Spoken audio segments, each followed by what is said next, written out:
and we just became best friends over our love for NPR. This podcast was recorded at 10:48 p.m. on Tuesday, March 5th, Super Tuesday. Things may have changed by the time you hear it, but we'll still be busy studying for midterms. Okay, enjoy the show.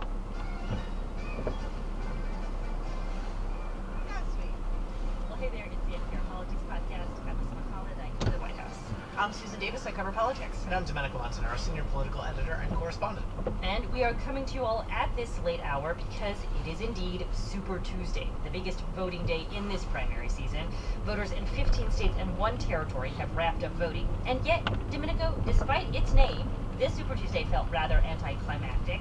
We all basically knew what would happen, was that Joe Biden and Donald Trump would come out very strong. That is indeed what happened.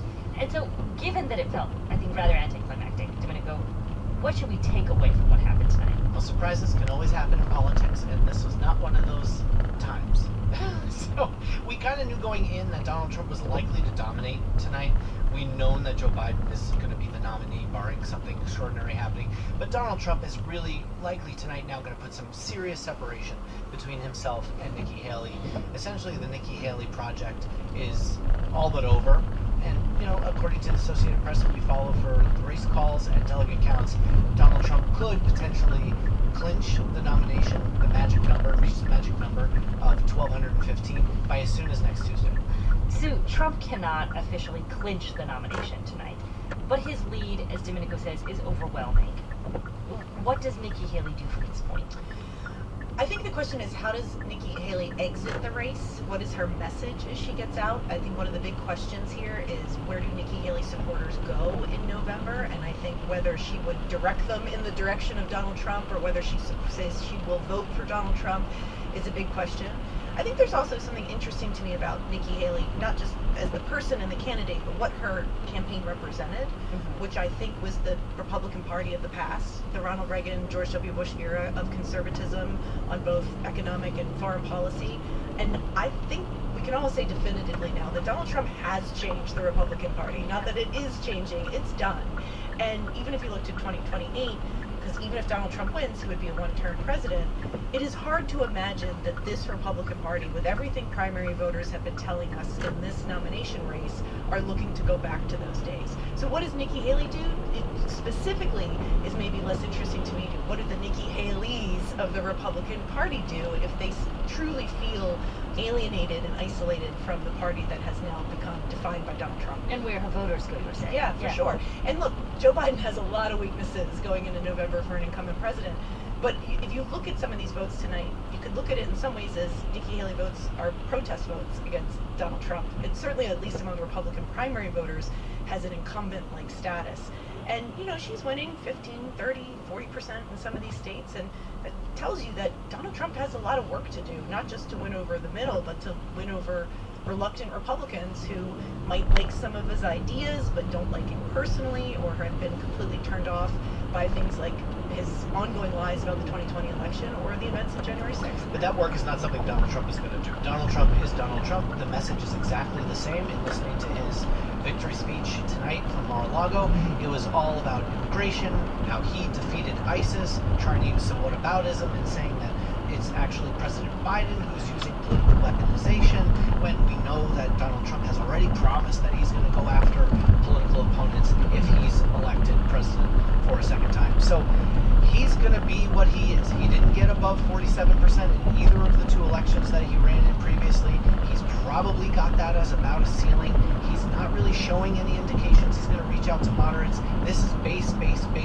Get people out. Hope that inflation, the economy, and that dislike of Joe Biden wins over some of those blue-collar, white working-class voters in places like Wisconsin, Michigan, Pennsylvania, Georgia, Arizona, where we know this election is really going to be fought. I do want to go back to Nikki Haley, though, for a moment, because I have been rather confused in trying to understand what her end game is here, what her strategy is, because, you know, she has said that she wants to stay in this contest so long as she's competitive. I would argue that it didn't even look like she was that competitive prior to today, but she is, you know, still here competing on Super Tuesday. Hey, she did win Vermont. It was an open primary, though. It was an open primary. It's Vermont, 17 delegates out of 874. That's not going to get you anywhere. She hasn't said, though, that she'll officially back Trump as the nominee. I mean, she also hasn't ruled out the idea that she could run as a third-party ticket. I don't really understand what her path is. I mean, I think in this process it has made it very clear that she's likely not to be the VP because Trump is a man who loves loyalty. I wouldn't rule that out. You wouldn't rule that out? No, I wouldn't rule that out. I mean, you know, she clearly has some leverage. She has these voters who are saying right now that they're not going to vote for Donald Trump. We don't know if that's actually going to be the case. I'm very skeptical that most of them, if not all of them, will wind up voting for Donald Trump in the fall. This is what happens in divisive primaries. That's why Super Tuesdays take place so early, so that parties can unify. But I wouldn't cross VP out totally. Look, this is somebody who in 2015, 2016 was backing Marco Rubio, who was not somebody who said she would never vote for Donald Trump, went and worked for the guy, right? In this election, she said on NPR that Joe Biden was the bigger threat. So crazier things have happened in politics, but she has to map out her next steps very carefully if she wants to have a future in this Republican Party, which, as Sue points out, is Donald J. Trump's Republican Party. She also ran in the primary in a way that I think left herself room to get back in Donald Trump's good graces. Explain that. She seemed to thread a needle in that she criticized him, but it was more of a generational argument, time to look to the future. Stylistically were different, but she wasn't running in the Chris Christie lane of this man is a great threat to America and the nation. Like she didn't go as hard against Donald Trump to sort of eliminate herself from that conversation. So to me, you have to keep her on that list because she has conducted herself, as we read between the lines of what politicians say and do, in a way that I think has left, if Donald Trump wanted to open that door, she has at least left it open a crack. We are going to take a quick break for a moment. Stay with us. We'll be back. The following message comes from NPR sponsor Saatva. Founder and CEO Ron Rudson is on a mission to bring quality sleep to more people. Health and wellness are so tied to quality sleep. And I'm trying to tell everyone, look, you have to treat sleep like an activity. Because I believe sleep is the most important thing in your life. To learn more, go to saatva.com/NPR. Support for NPR and the following message come from Paycom. With Paycom's Betty, employees do their own payroll and can find and fix errors before submission in the Paycom app. Betty automates the entire payroll process and alerts employees when it is time to review and approve their paycheck, giving them instant visibility into their pay and how it is calculated. Accessible from any device at any time with one login and password. Information about Betty is at paycom.com/NPR. This message comes from NPR sponsor Progressive and its Name Your Price tool. Say how much you want to pay for car insurance and they'll show coverage options within your budget. Visit Progressive.com. Progressive Casualty Insurance Company and Affiliates. Price and coverage match limited by state law. And we're back. And Sue, in addition to the presidential contest that we've been keeping an eye on, there were a few Senate primaries that took place tonight. One particularly high-profile one out on the West Coast, California. And as we are taping this, the polls in California have not even officially closed. But where do things stand? Remind us of what is at stake there. So this is the seat of the late Senator Dianne Feinstein, so it's an open seat race. And California is one of those states that conducts something where it doesn't matter what party you are, the top two vote getters in the race go on to November, which is essentially a runoff. The leading candidate here is Adam Schiff. He's a Democrat, obviously, but he is, Schiff during the Trump era became basically a national figure. He was the lead prosecutor of Donald Trump in the first impeachment. That made him a bit of a folk hero to Democrats. He entered this race with a gargantuan war chest. He's raised tens of millions of dollars because of that. So he came in the favorite to beat. The question is who comes in second. And he is facing off against two of his fellow Congresswomen, Barbara Lee, a Democrat from the Bay Area, and Katie Porter from Southern California. If it's another Democrat, that's what Adam Schiff doesn't want, because then that sets up a race in which two Democrats kind of beat the crap out of each other until November. And both of those women represent the more progressive wing of the party, and that's going to be an ugly slugfest that Democrats don't want to see happen, which is why Adam Schiff has done the thing that many smart politicians in both parties have done over the years, is he has been elevating the Republican in the race shocked. A man named Steve Garvey, who's a relative political newcomer, but is well known because he was a former Major League Baseball player. Steve Garvey, well known, could win because there are a significant number of Republicans in And the what's state his of California. backstory, his politics? He's basically, I would say comes from like Trump conservatism vein of politics, but he doesn't have a lengthy record. He's relatively new to the political scene, but he's well known, and Republicans like him because of his conservatism. So, in a Schiff Garvey race, that's the race that Adam Schiff wants, because he would be heavily favored to win. California's all but certain to elect a Democrat. If that is the matchup, Adam Schiff might be the next. It would be safe to say that Adam Schiff is likely the next senator from California. I also want to ask you both about North Carolina. Very key race for a governor there in that state. The incumbent, Roy Cooper, can't run for re-election. And I think both parties are eyeing North Carolina as a potential state that they could play in the presidential race. I do want to ask you both about what happened there in the governor's race we saw tonight. So Republicans nominated a candidate that could be a problem for a general electorate. His name is Mark Robinson. He's the Republican lieutenant governor. He's very conservative for a state that is more purple than deep red than it used to be, so certainly on the issues of things like gay rights and abortion rights. But he's also had a pretty well-documented history of saying rather sometimes racist or bigoted things, questioning the Holocaust, things that don't serve you well in a state like North Carolina, especially where so much of the vote is driven by population changes, driven by younger people, women in the suburbs, people that are really turned off to this type of candidate. So I think part of why this is interesting is North Carolina, I think, is a state that doesn't get as much attention as it should, considering how close it was in 2020. But there is also something that can be considered an up ballot effect, right? If Democrats are motivated to turn out because of something down the ballot, does that have a lift effect? And Mark Robinson, arguably along with Donald Trump, are the kind of candidates that even if a Democrat really doesn't like Joe Biden, they might be really motivated to show up in November to vote against him. And who's the Democrat who would be on the other side? It's a guy by the name of Josh Stein. He's the state's attorney general, so they both enter the race with a pretty good level of sort of political infrastructure and name ID. I think it's really important to recognize that North Carolina also as a state politically has been already sort of in the fire. Like we've been talking a lot these past couple of election cycles about Florida and everything that's happening with Governor Ron DeSantis there. Arizona has been in the spotlight for some of its immigration policies. Texas for some of its education policies and a whole slew of other things. North Carolina, remember, that's where the bathroom bill had originated. We've had lots of discussions about LGBTQ rights in the state. So I think there's a lot of people in the suburbs and on the left who are on guard against a kind of candidate who might be too extreme and have already kind of voted against him. That's what got Roy Cooper in the job in the first place. It also strikes me from my years of covering demographics that North Carolina is a state that demographers would always point to as having just massive changes. You've got so many folks from the north who've moved into that Research Triangle area and also into Charlotte with the banking sector. And so it feels like there is a kind of a cross current going on. And it's a matter of who will ultimately win out. But it is a state that has been shifting demographically for some years. Yeah, Obama won it in 2008, came close in 2012. Joe Biden came pretty close in 2020. It was only a couple points that separated him and Donald Trump. So this is going to be one of those reach states that Democrats try to at least spend some money in, because otherwise you're talking about spending in just 6 states. That may be what it comes down to, but you have to at least put the other side on some form of defensive and make them spend somewhere else, that where it does take a significant amount of money to win in a place like that. And I would be remiss if we didn't note that Texas also had a Senate primary tonight. Ted Cruz is running for re-election. He obviously won his primary very handily.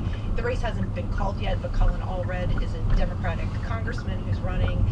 I would say that this race is one that is like Democrats' big hope for 2024. Texas is the blue state of the future and always will be, maybe for Democrats, but the Senate is up for grabs in 2024. If anything, Republicans are heavily favored to win the Senate, and Texas is one of only 2 states where Democrats even have a chance of making a race competitive. So Colin Allred has got a lot of Democratic hopes riding on him, but Ted Cruz obviously heavily favored to win in Texas, especially as the Republican nominee will be heavily favored to win there too. That is a wrap for today's show. I'm Asma Khalid. I cover the White House. I'm Susan Davis. I cover politics. And I'm Domenico Montanaro, senior political editor and correspondent. And thank you all, as always, for listening to the NPR Politics Podcast.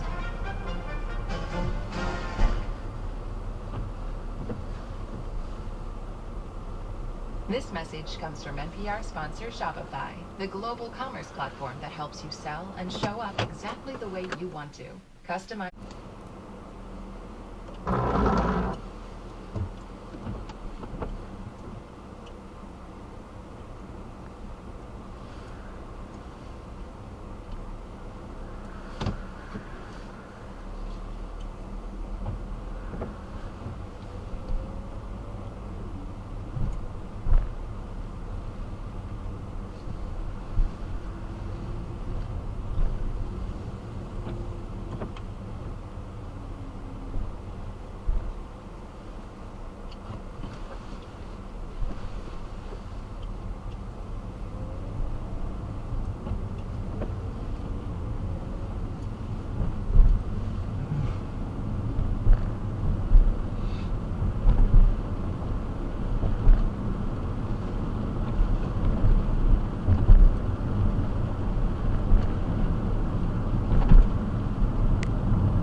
Alaska is among the Super Tuesday states swept by Donald Trump.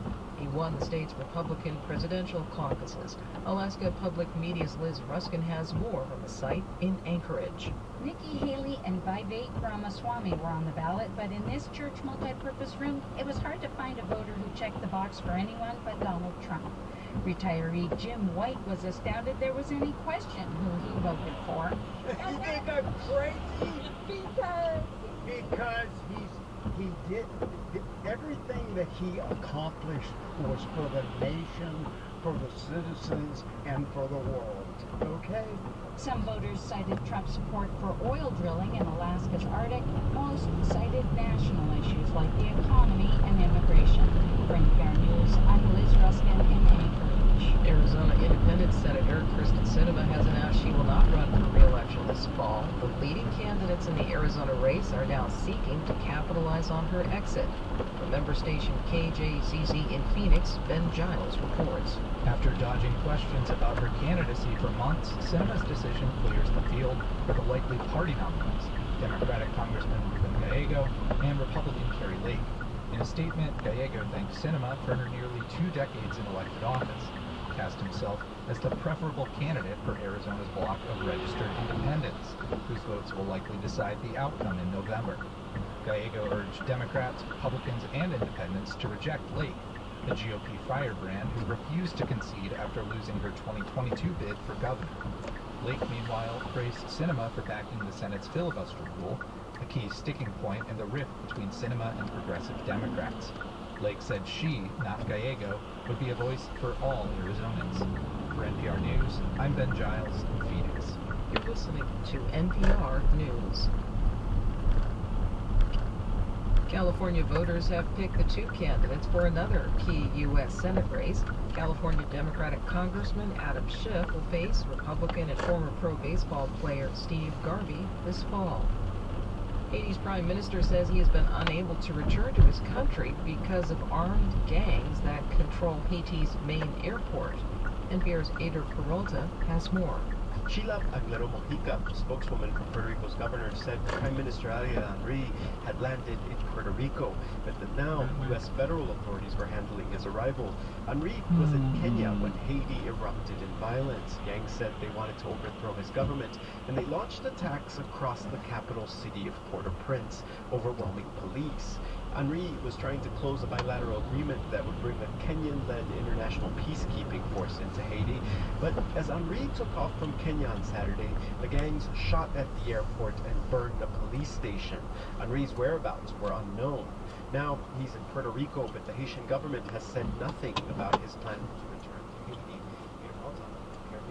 The owner of a commercial ship says it has been hit by a missile in the Sea of Aden off Yemen. There are reports that the ship is on fire and the crew is not accounted for. Rebels in Yemen have been attacking commercial ships at random in the region. They claim they're targeting vessels that do business with Israel. The United States and other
progressive.com/careers. Support comes from Dr. Fred Peck, Fellow of the American Academy of Cosmetic Dentistry, focused on offering state-of-the-art cosmetic and restorative dentistry in the Montgomery Dental Office. Dr. Peck's goal is a beautiful, healthy smile that will improve your self-image and confidence. You can make an appointment or discover more at peckdds.com. Support comes from Precision Motor Cars, an independent Mercedes-Benz full-service and repair shop for all Mercedes-Benz from the 50s to this year's models. Precision Motor Cars' informed, qualified workforce strives to maintain their reputation for service and workmanship. Precision Motor Cars in Fairfax since 1972. 513-271-5565. Westbound 275 after Mosteller Road, there's a wreck blocking the right lane. Northbound Coleraine Avenue at Shepherd Creek, there's a wreck. There's one on Winton at Valley View. 91.7 WVXU Cincinnati and 88.5 WMUV Oxford, a service of Cincinnati Public Radio and member of the NPR network. It is now up to Donald Trump to earn the votes of those in our party and beyond it who did not support him. And I hope he does that. Now that Nikki Haley is out of the presidential race, where will her voters go? For Wednesday, March 6th, this is All Things Considered from NPR News.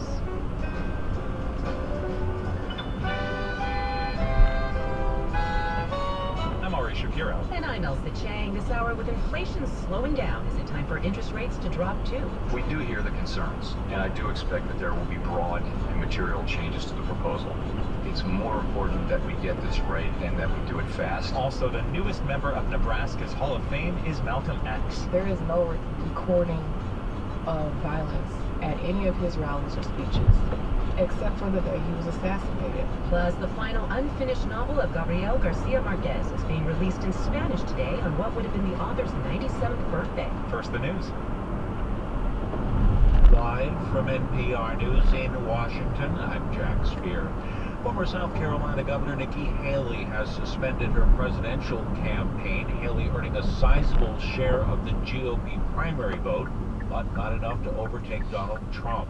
NPR's Stephen Fowler reports her supporters could have an outsized role in who wins this November. From Iowa to Vermont, nearly 3 million people have voted for Nikki Haley in Republican primary contests.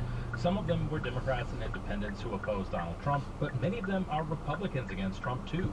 So with Haley now out of the race, the question becomes, what will those voters do in the general election between Trump and President Biden?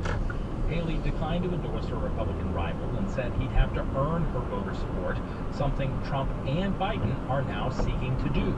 That's because Haley did well in suburban areas that will help decide who wins swing states like Georgia, Michigan, and Wisconsin. Stephen Fowler, NPR News. The House has voted to approve a $460 billion package of spending bills. The legislation, the result of a bipartisan agreement. Senate Majority Leader Chuck Schumer of New York has insisted the Senate will pass the 6 bills ahead of a Friday night deadline in order to avoid a partial government shutdown. Lawmakers are already working on legislation for 6 remaining spending bills that are set to expire at the end of the day on March 22nd. The White House is throwing its support behind a bipartisan bill in Congress that would effectively ban TikTok in the U.S. That is, unless the app server's ties with its owner, ByteDance, a Chinese company, are dealt with. NPR's Deepa Chevron reports the federal government is approaching it as a matter of national security. The bill was crafted with input from the White House. It gives the president the authority to ban TikTok if it's still owned by ByteDance. White House Press Secretary Karine Jean-Pierre says it's about ensuring that the ownership of TikTok isn't in the hands of those that could do harm. We don't see this as banning these apps. That's not what this is. This is about our national security. But despite all the concern, this hasn't stopped the Biden campaign from joining the platform in an effort to reach out to younger voters. The White House won't comment on the campaign's moves, but says the president is trying to reach Americans where they are. Deepa Shivaram, NPR News. Kicking off 2 days of testimony on Capitol Hill today, Federal Reserve Board Chair Jerome Powell told members of the House Financial Services Committee he expects the Fed will cut rates later this year. Powell also cautioned policymakers first want more evidence inflation is slowing. The committee does not expect that it will be appropriate to reduce the target range until it has gained greater confidence that inflation is moving sustainably toward 2%. Powell told lawmakers reducing rates too quickly could allow inflation to become entrenched in the economy, while keeping rates too high for too long could push the economy into recession. Stocks reacted positively to Powell's remarks today. The Dow was up 75 points. The Nasdaq rose 95 points. The S&P gained 26 points today. You're listening to NPR. Support for NPR comes from NPR stations. Other contributors include Jarl and Pamela Mohn, focusing on civil liberties, foster youth, public radio, and the arts. And the Public Welfare Foundation, committed to advancing transformative youth and criminal justice reforms. Good evening. It's 6:04, 49 degrees in Cincinnati, 47 degrees in Dayton. This is 91.7 WVXU. I'm Bill Reichardt. Cincinnatians kicked off city budget engagement season with the first public hearing in Westwood last night. Budget Director Andrew Dudas says the administration has two main goals every year.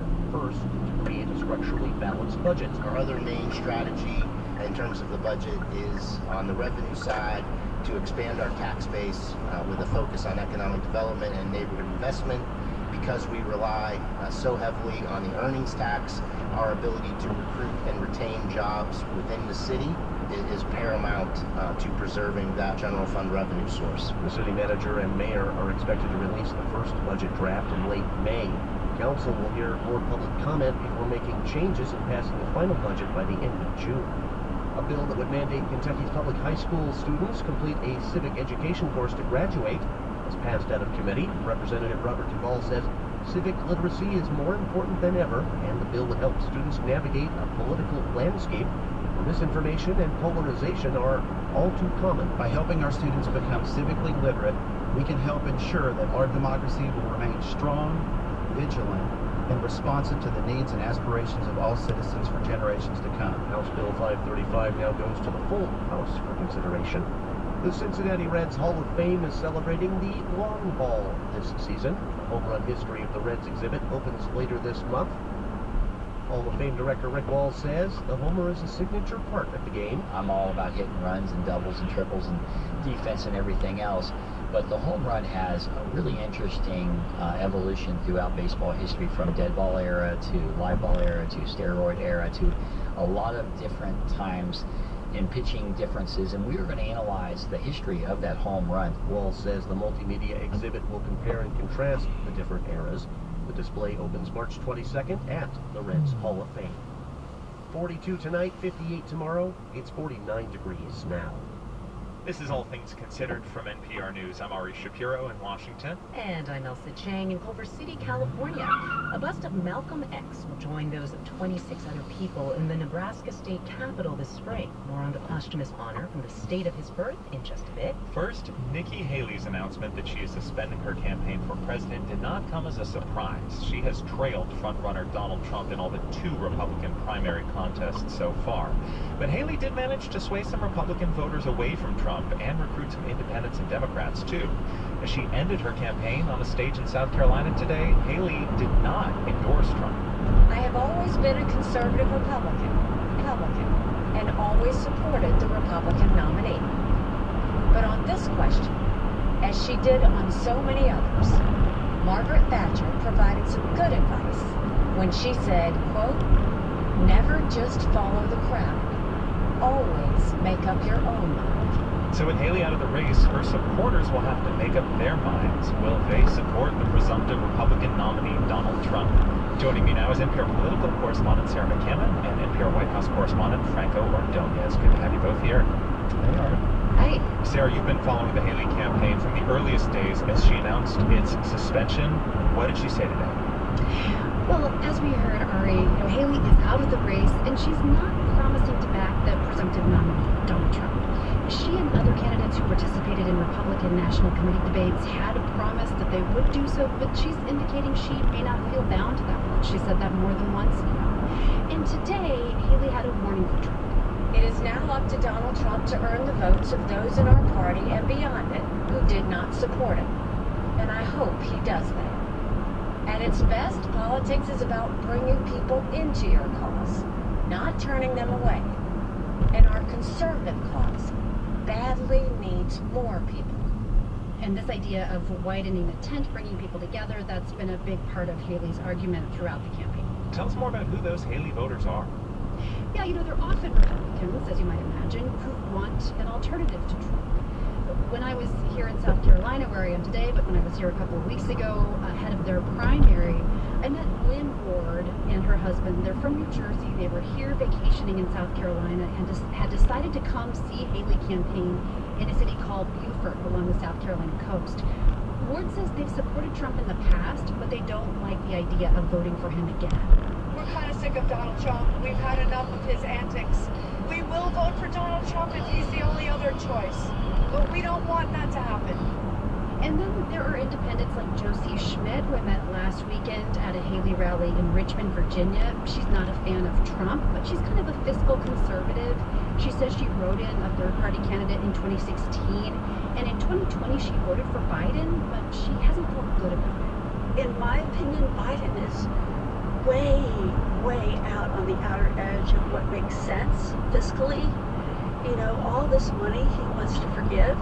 I have a son that owes $40,000, I think, in student loans. I'd love for that to be forgiven. But does that make sense when we're $34 trillion in debt? And Schmidt told me that if she had to choose again between President Biden and former President Trump, she'd probably write in Nikki Haley. Well, Franco, let's bring you in here. Speaking to Sarah's point, what will Trump have to do to appeal to Haley voters? What are his challenges? I mean, he's got a number of challenges. I mean, Trump's long done better with the more conservative wing of the party, while, struggling with the more moderate faction, especially among college-educated and suburban Republicans. And for months, Trump has been attacking Haley, calling her supporters essentially Democrats, radical Democrats, and globalists. And if you look at the exit polls from yesterday, from Super Tuesday, these are voters who largely believe Biden legitimately won the election in 2020. And they're also concerned about Trump's legal troubles. And in key states, those findings show that in North Carolina and Virginia, the majority of Haley's supporters, when asked, would not even commit to supporting the Republican nominee. That's got to be eye-opening for the Trump campaign. So what does this divide in the GOP tell us about the state of the party today? I mean, it shows the very real vulnerabilities that Trump has as he tries to pivot to the general election and Macy's backstage. Stephen says this divide is also happening in grocery. High-end Whole Foods and budget-focused Aldi are both growing. That middle ground no longer really exists, and if it does, it's tenuous and it's unremarkable. Why bother? He says the legacy brands that were built for those consumers need a new legacy to survive. It began with the baby boomers, and it's sort of hitting its denouement with the decline of baby boomer spending. So the market's really trying to figure itself out. He says department stores aren't facing an apocalypse. Instead, they're facing the end of an era. I'm Kristen Schwab, Marketplace.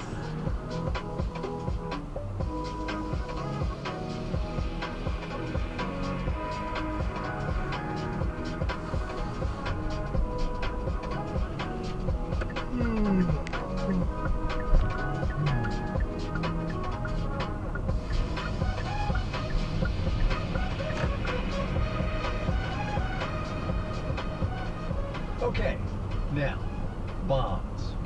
Bonds are a fancy way to say IOU, right? Governments and companies issue them all the time to raise money. When the U.S. government does it, they're called treasuries, and they're considered just about the safest place you can put your money.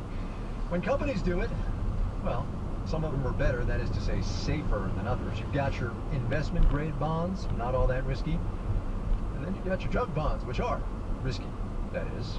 And in some ways, those junk bonds can be a canary in the economic coal mine. Marketplace's Sabri Benishore explains what we're talking about. Whoever named junk bonds really did not do them any favors. It doesn't mean that these companies are bad companies. Elizabeth Hahn is head of U.S. default research at Fitch Ratings. Junk bonds refer to a credit rating that a company is given. It's not necessarily a particularly bad credit rating. It just has to be less than really good. Companies that are in the junk bond space tend to have a little bit more leverage. So a little more debt, or a lot more debt, which could mean the company has fallen on hard times. This happened to companies like Ford during the pandemic. It returned to investment grade just last year. But also some industries just have higher debt. Think real estate, where you take out loans to build a skyscraper, or mining, where you have a lot of equipment to finance.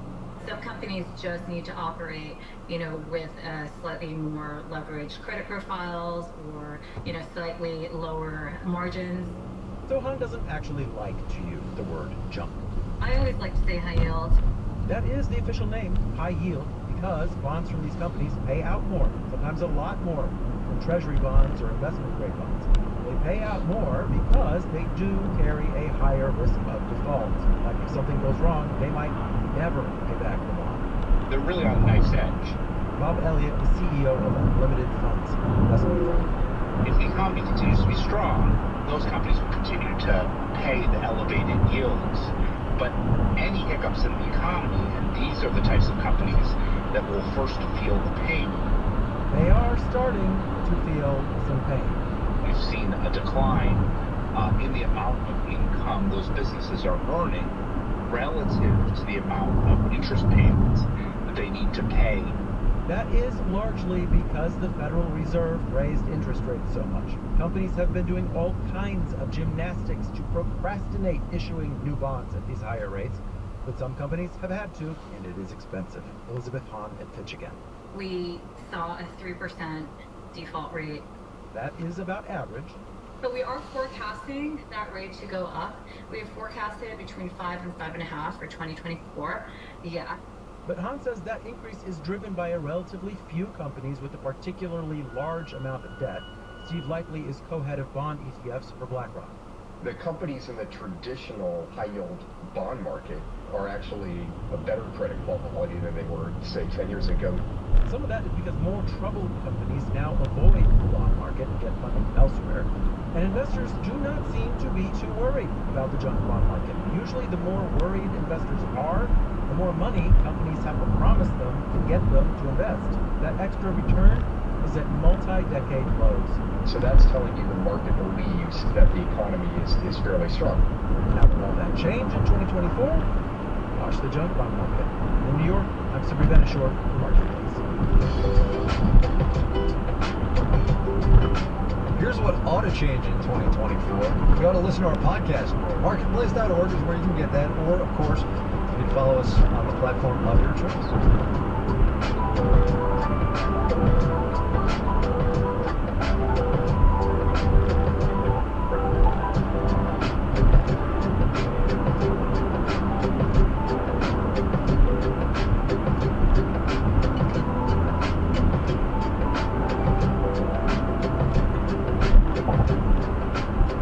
Coming up, you should be able to file your taxes online without using a private company.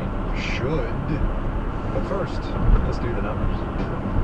Dow Industrial's up 75 today, 0.2%, finished at 38,661. The Nasdaq took on 91 points, about 0.6%, 16,031 there. The S&P 500 grew 26 points, about 0.5%, 51.4 there. We heard earlier from Kristen Schwab about the end of the middle-class retail era, so let us look into some of the stores she mentioned, shall we? Macy's, the once iconic department store brand, lost 1 3/10% today. The Gap, which owns Old Navy and Athleta, shed 4 7/10%. Foot Locker, which they reported a loss over the quarter covering the holidays, Dove, 29 4/10%. I'm sticking with Dove. Bed Bath & Beyond, now owned by Overstock.com. The combined company trades under the name Beyond Inc., up 2 7/10% today. Bonds up, yield on the 10-year T-note down 4.10%. Definitely Dove if you're listening to Marketplace. Marketplace is supported by Progressive Insurance. Progressive is currently looking for individuals in a variety of career fields who are interested in building a career and joining an inclusive and unique culture. More information, including application, at progressive.com/careers. And by Baird. Baird strives to attract and retain top financial talent, providing stability and continuity for clients. More at BairdDifference.com.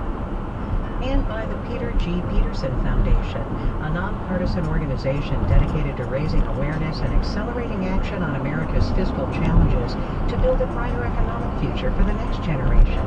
Learn more at pgpf.org.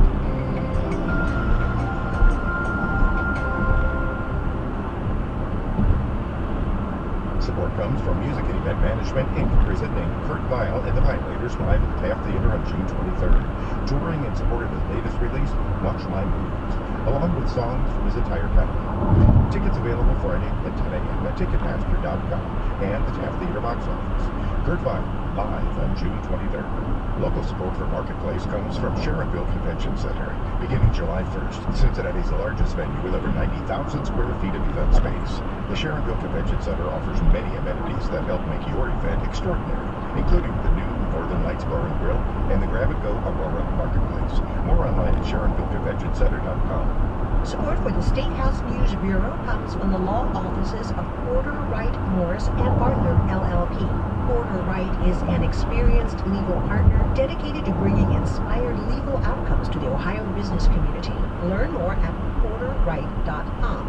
Porter Wright, inspired every day.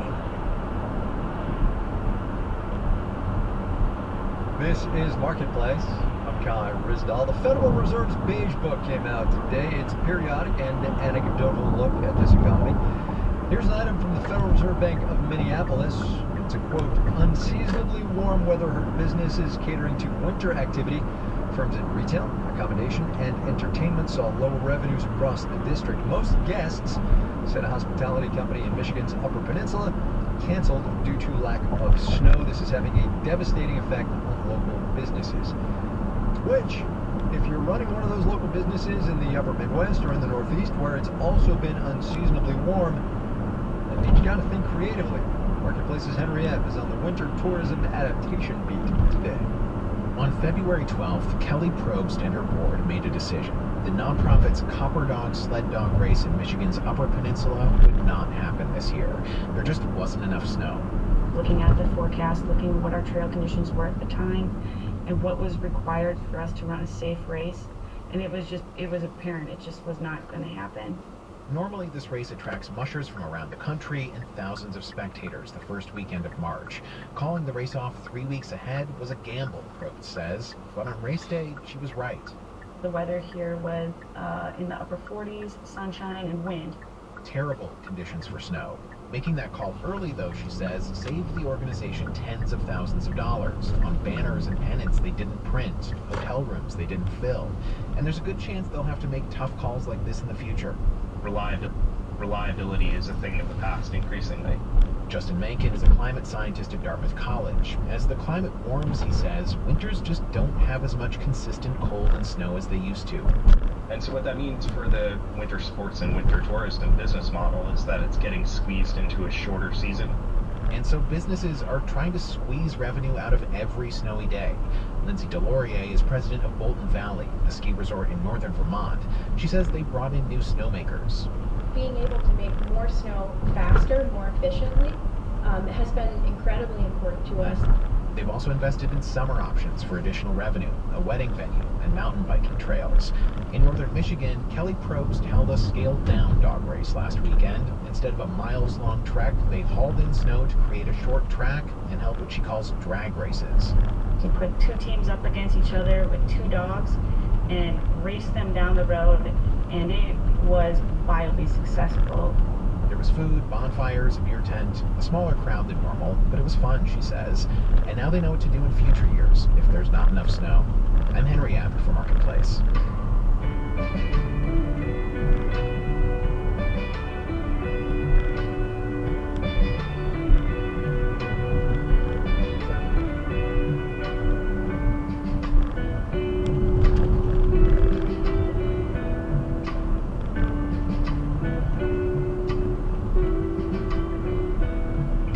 Taxes are on my to-do list for this weekend.